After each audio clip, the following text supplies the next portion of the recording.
એના કરતાં તો મરી ગયા હોત તો સારું હતું.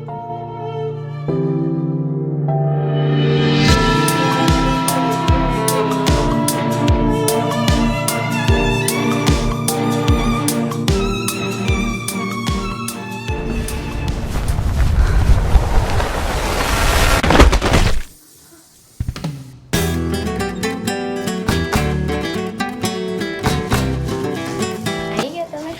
ના, હજી રસ્તામાં છું. મજાક કરવાની આદત ગઈ નહીં તમારી હજી. મતલબ માણસ જ અજીબ છે. આમ જોવે છે કે હું આવી ગયો તોય પૂછે છે તમે આવી ગયા. ગાંજો બાંજો ચાલુ કર્યો શું હમણાં?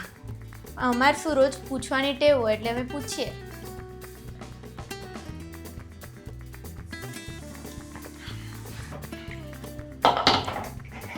અરે વાહ, જમવાનું બની ગયું? લોકોને અજીબ કહેવાવાળા માણસો એટલા જ અજીબ છે કે જોઈ રહ્યા છે કે ખાવાનું બની રહ્યું છે તો પણ પૂછે છે ખાવાનું બની ગયું. પેલી કહાવત નહીં સાંભળી તમે? જેવો સંગ એવો રંગ. મતલબ તમારા જોડે રહીને તમારો જીવ જ થઈ ગયો. અબલા પુરુષ પર હિંસા. અબલા નહીં, નબળા.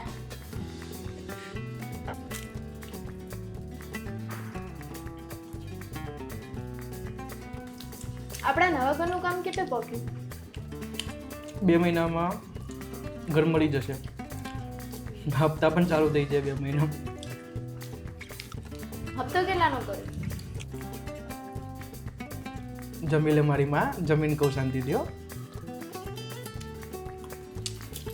બટેકાનું શાક કેવું લાગ્યું?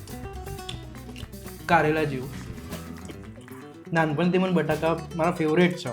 તો આમાં કેવું ના પડે, ગમે તેવું શાક તો એ બનાવો ને ખાઈ લઉં.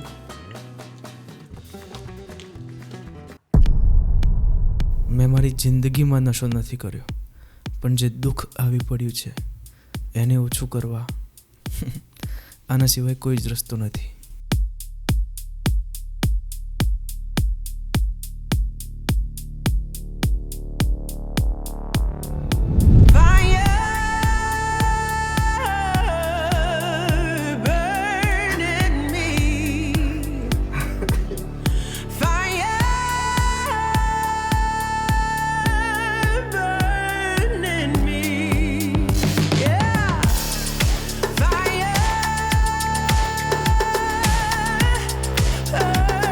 એક ઘર કેવી રીતે બને છે?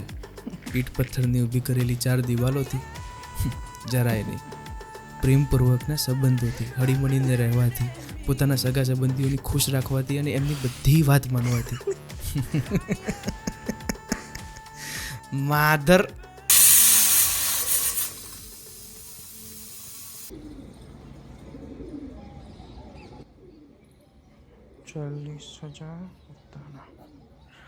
દારા, દારા.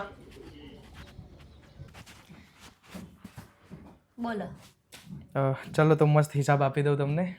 હિસાબ કાલે આપવાનું કીધું તો તમે કેટલા આળસુ છો, આજે સવારે આપો છો. હા, પણ હવે આપું તો છું ને. જુઓ, 2 મહિના પછી આપણા નવા ઘરના હપ્તા ચાલુ થશે.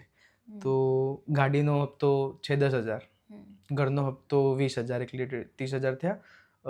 ઓવન, વોશિંગ મશીન અને ટીવીના થઈને ટોટલ 3ના 10,000 છે. તો બધું થઈને વાળી ચોડીને 40,000 રૂપિયાનો હપ્તો થશે. પગાર તમારો 60,000, એમાંથી 40,000 કપાશે, 20,000 વધશે. અને હું પણ નાનું મોટું સારું એવું કામ શોધી લઈશ, એમાંથી સારી એવી બચત થઈ જશે. કંઈ નહીં, ચલો હું બી થોડું ઘણું કંઈક કામ કરી લઈશ સારું. 20,000 સારું કહેવાય યાર, વધ્યા. અરે વાહ, બધું સેટિંગ થઈ ગયું. અરે ફર્નિચરના ગણવાના તો રહી ગયા. અરે યાર, કાકાનો ફોન આવ્યો. હેલો. હલો. જય માતાજી બેટા, શું કરો?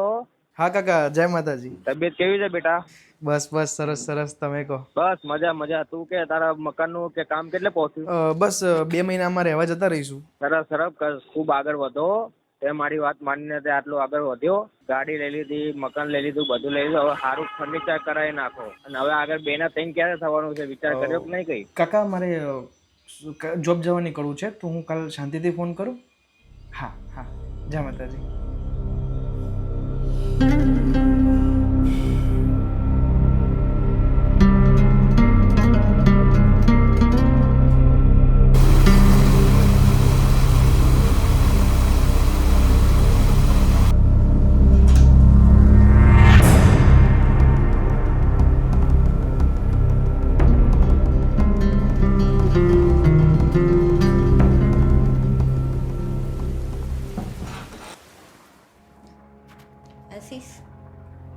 આશીષ,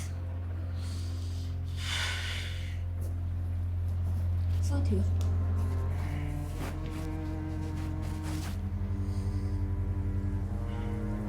આશીષ, શું થયું? મારી નોકરી જતી રહી. મજાક ના કરો હવે. સાચે?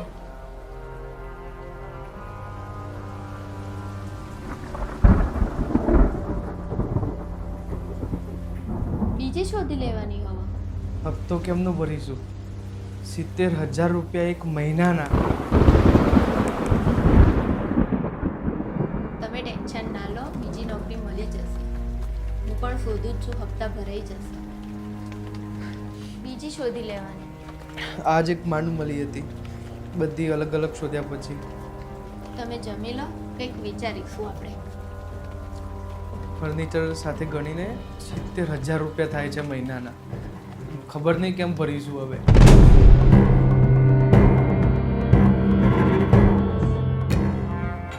ફરીથી વ્યસન ચાલુ કર્યું તમે? આખા જીવન કાકાનું જોઈને તો શીખો. આજ સુધી કાકાએ કદી વ્યસન કર્યું છે તો તમે કેમ ચાલુ કરો છો ફરી ફરી? કાકાને બીડી સિગરેટ તંબાકુનું વ્યસન નથી, પણ સમાજમાં માન સન્માન સાચવવાનું તો વ્યસન છે ને. સમાજના બનાવેલા આ નિયમો પર ચાલવાનું તો સમાજમાં નામ બનેલું રહેશે. આ નિયમો પરથી થોડા પણ તમે આગા પાછા થયા તો સમાજનો પાયો હલી જશે. અરે ખોખલો કહેવાય તમારો સમાજ. કાકા આપણું ભલું તો ઈચ્છે છે ને, વડીલ છે, આપણા વિશે કદી ખોટું ના વિચારે. વાહ, એટલે જે મોંઘું ઘર એમને લેવડાયું, જે 70 જાતની મોંઘી મોંઘી વસ્તુઓ જેનું ઇન્સ્ટોલમેન્ટ મારે મહિનાના ભરવાના, એ બધી વસ્તુઓ જેની મારે જરૂરત જ નથી, એના વગર આરામથી મારી જિંદગી ચાલે જાત. અને મોજ મારોત, હું શાંતિથી એવી જીવત, શું ફરોત યાર, શું જલસા કરોત. પણ આ બધા હપ્તા કાઢવા આખી જિંદગી મારે લાગેલું જ રહેવાનું આમાં. આ બિનજરૂરી વસ્તુઓ ભેગી કરી દીધી, હવે આના હપ્તા સવારથી સાંજ સુધી મારે જિંદગી આપીને પછી ભરવાના. એમ બધું કરવું પડે સુખ સુવિધા માટે, જેની જરૂરત જ નથી મને. કેટલાય લોકો પરિવારમાં સુખ શાંતિથી રહેતા હોય છે, એ બધા ખોટા? તમે જેને સુખ કહો છો ને, એ સુખમાંથી બહાર આવવા માટે મોટા ભાગના પરિવારવાળા જ ગલ્લા ઉપર બેસીને સિગરેટ ને મસાલા ઘસે જાય છે. એ પરિવારવાળા જ છે મોટા ભાગે.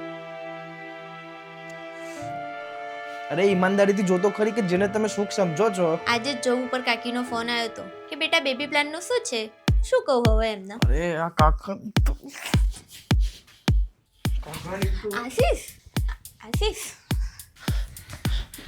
આશીષ, કાકાને ગમે તે ના બોલતા. તું ઠીકાણા દત્તન.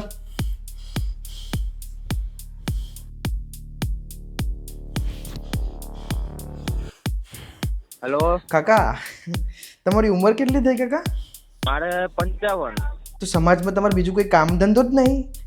કોણ કોણ વાંઢું છે, અહીંથી છેડા અહીં જોડું, અહીંથી છેડા લઈને અહીં જોડું, મતલબ આ જ બધા કામ ધંધા બાકી છે જીવનમાં? કે સાર્થક કંઈ કામ પડ્યું નહીં તમારા જીવનમાં? અને હા, જેના લગ્ન થઈ ગયા એને પ્રત્યક્ષ પરોક્ષ રીતે તમે આંગળી આમ કરીને કહો છો કે છોકરા પેદા કરો, તો છોકરા ક્યારે પેદા કરવા, કેમ પેદા કરવા, એ બધું તમે જ કહેશો કઈ રીતે પેદા કરવા એ બધું? અરે રે, આ છોકરો તો હાથમાં નીકળી ગયો છે. જે બિયા તો નહીં મારાથી આવી તો વાત કરાય યાર. અરે પણ તમે પહેલી વાત એમ કહો કે તમે બીવડાવવા કેમ માંગો છો? બહાર જઈને જો, લોકો મને કેટલું માન સન્માન આલે સમાજમાં, મારું સમાજમાં કેટલું નામ છે, તું વરી મારે આવું ટૂંકારું દઈ જાય છે. મને નોકરી મળી ગઈ છે, 20,000 પગાર છે. તમે બી શોધો, તમને પણ ક્યાંક મળી જશે. એક અઠવાડિયાથી શોધું છું યાર, ક્યાંય નહીં મળતી. 70,000 હપ્તો થોડાક જ દિવસમાં ભરવાનો, ખબર નહીં ક્યાંથી કાઢીશું.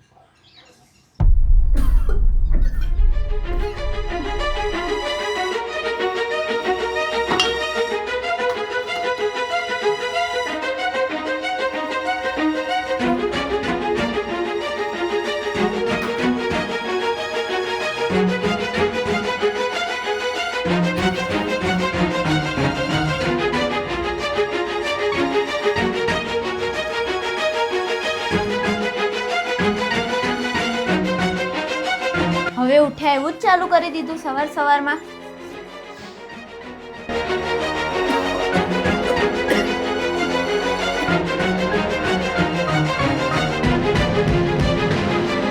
ટેન્શન કોને નહીં હોતું જીવનમાં?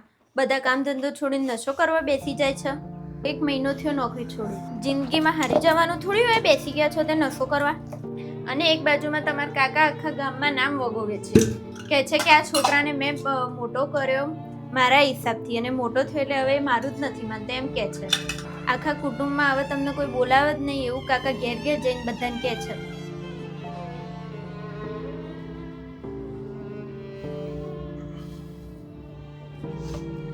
ઝેર જેવું કહેવાય આવા વડીલ કે જે પોતાનાથી નાના બધાને નોકર સમજીને એમના હિસાબથી બધાને ચાલવાનું કહે છે.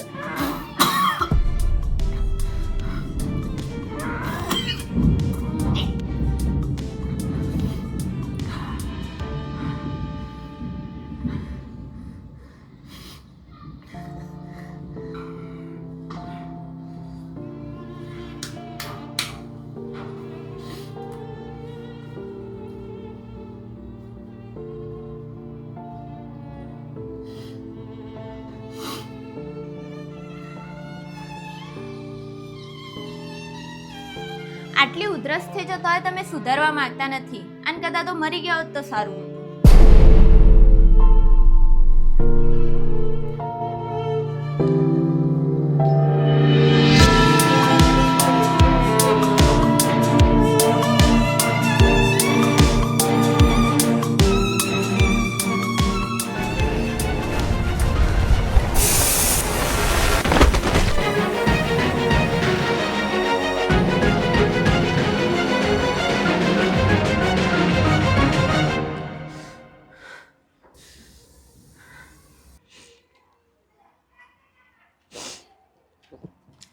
મૂર્ખ બનાવે છે દુનિયા આપણને.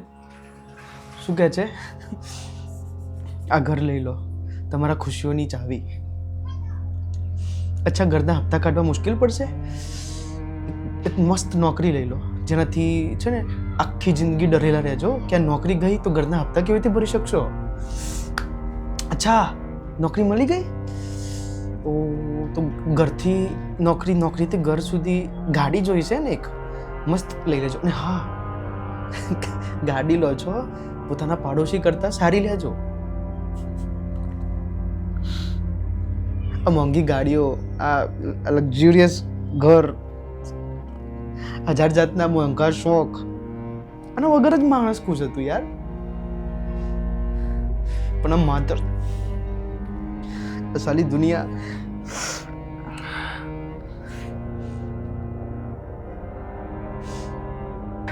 તને ખબર છે, મારો એક ગમતો હીરો હતો, એની જાહેરાત જોઈ હતી મેં, મસ્ત બોર્ડિંગ ઉપર લાગેલી હતી, આ ઘર લઈ લો, આ લક્ઝુરિયસ ઘર લઈ લો, તમારી લાઈફ સેટ છે, ઘંટો લાઈફ સેટ છે. હા, આ મોંઘી ગાડીઓમાં ફરતા લોકો, આલિશાન મકાનમાં રહેતા લોકોની અંદરની હાલત જો કોઈને ખબર પડે ને, આ બધાની પોલ ખુલી જાતી. આ લોકો બસ ખુશીઓનો એક ઢોંગ કરે છે, પણ સાચું નથી કહેતા કે આમાં કંઈ જ નથી. કોને ગમે સાચું કેવું? કોને કહેવું હોય કે હું મૂર્ખો બન્યો? માણસ આખી જિંદગી દોડે જાય છે, બસ એ જ ખુશીઓ માટે જે એને પહેલાંથી મળેલી જ છે, જે ખુશીઓ, જે આનંદ, જે સહજ ઉપલબ્ધ છે, એને છોડીને બસ બજારની વાતમાં દોડ્યો જાય છે. બજાર આપણને મૂર્ખ બનાવશે નહીં તો બજાર પણ કેવી રીતે ચાલશે? બજાર બંધ થઈ જશે. પણ પોતાના સ્વાર્થની લાલચ માટે બસ લોકોના જીવનની પત્તા ઠોકી નાખે છે બજાર. તમારી મગજમાં માન્યતા ઠોકે છે કે આની વગર જીવન અધૂરું છે, આ લેવું છે, લાવો પૈસા નથી, કમાઓ. જે વસ્તુની જરૂરત જ નથી એના પાછળ કમાવા. મારી ફ્રેન્ડે તો આત્મહત્યા કરી લીધી કેમ કે એને 3 દીકરીઓ થઈ હતી. એના સાસરાવાળાને છોકરો જોતો હતો, એટલે બહુ જ માનસિક ત્રાસ આપતા હતા એ લોકો. આ વસ્તુના લીધે કેટલા લોકો માનસિક ત્રાસથી પીડાતા હશે, કેટલા તો આત્મહત્યા કરી લે છે, જેમ કે હું કરવા જતો હતો.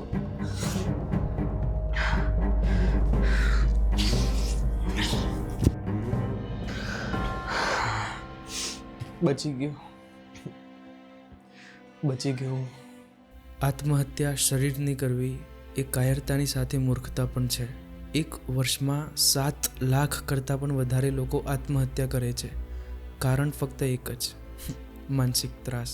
આપણને લાગે છે કે અંગ્રેજોથી આઝાદી લઈ લીધી એટલે આઝાદ થઈ ગયા, પણ ફરક એટલો જ છે કે આજે અંગ્રેજોની જગ્યાએ દરેક પ્રકારના જુદા જુદા સમાજ અને નીતિ નિયમો એ લઈ લીધી છે. બધા જ અપરાધ પોલીસ સ્ટેશને નોંધાતા નથી, નહીં તો ખબર પડી જાત કે માણસ જેટલો પોતાના ઘરમાં, સમાજમાં અને માણસોના જે બનાવટી નીતિ નિયમોમાં માનસિક ત્રાસથી પીડાઈ રહ્યો છે એટલો બીજા કોઈ કારણથી નથી પીડાતો. એક વસ્તુ વિચારવા જેવી છે, છેલ્લે તો આપણે મરી જ જવાના છીએ અને આંધળા સમાજના લોકો પણ મરી જવાના છે. તો આત્મહત્યા શું લેવા કરવી? બંને જણાની રાખ જો છેલ્લે એક જ હોય તો પછી અર્જુન બનીને લડવાનો શું આનંદ આવશે એ વિચારીને લડી લો. અન્યાય કરતાં પોતાના જ લોકોના ખિલાફ લડવાથી સ્વાર્થ અને હજાર જાતની બીજી વસ્તુઓ જે પોતાના લોકો તરફથી મળતી રહેતી એ કદાચ બંધ થઈ જશે. પણ ચિંતા શું છે? એ હલકી વસ્તુઓને સામે સ્વયં સત્ય, સ્વયં કૃષ્ણ તમારા રથના સારથી બનશે. જેમાં પણ તમે માનતા હો, કૃષ્ણ, શિવ, રામ, બુદ્ધ, મહાવીર, જીસસ, અલ્લાહ, વાહેગુરુ, આ બધા જ લોકોમાં એક જ વસ્તુ સરખી હતી, સત્યને પ્રેમ અને અસત્ય સામે વિદ્રોહ. તો બધા જ મોહને છોડીને અર્જુન ઉઠાય ગાંડીવ, યુદ્ધસ્વ.